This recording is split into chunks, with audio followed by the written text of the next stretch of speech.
So after we talked, after you reached out about coming on the podcast, and thank you for doing that. No problem.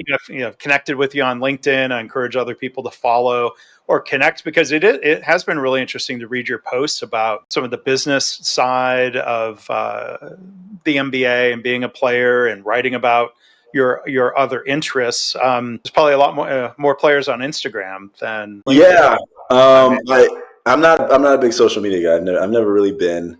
But really started the whole LinkedIn thing was, like I said, at Stanford, your last 2 years, you're kind of thinking, what do I get out of this place?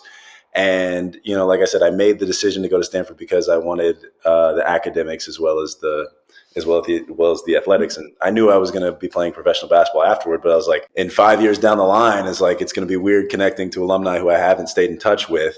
And, although I was doing it individually, I was like, this is a better way to do it on like a mass scale, to keep presence of mind kind of. So yeah, I created that and, connected with alumni and felt like that was a good way to stay in touch. And then I ended up writing some articles, like I said, my unique perspective of going through kind of like the whole changes in college sports, seeing it change every single year differently in my 5-year time. And then that blew up. And then, then I just kept posting, and then some opportunities came. I was being offered jobs and I was like, I'm not looking for work yet. I'm still playing basketball.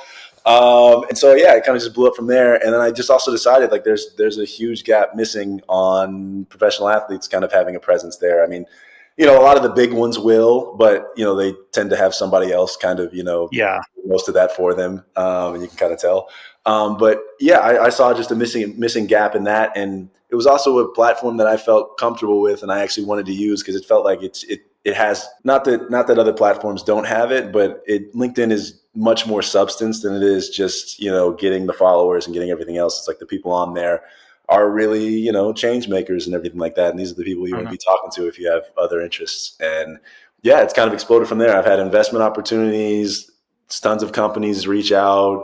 My network's vastly expanded since being on there, and it's been great. It's been fantastic. And then it was also fun, though, as the sports fan, seeing the video of you and teammates celebrating the game when you scored your first NBA points. So that's a pretty cool thing to be able to share. Yeah, no, that was great. The vets have been fun. My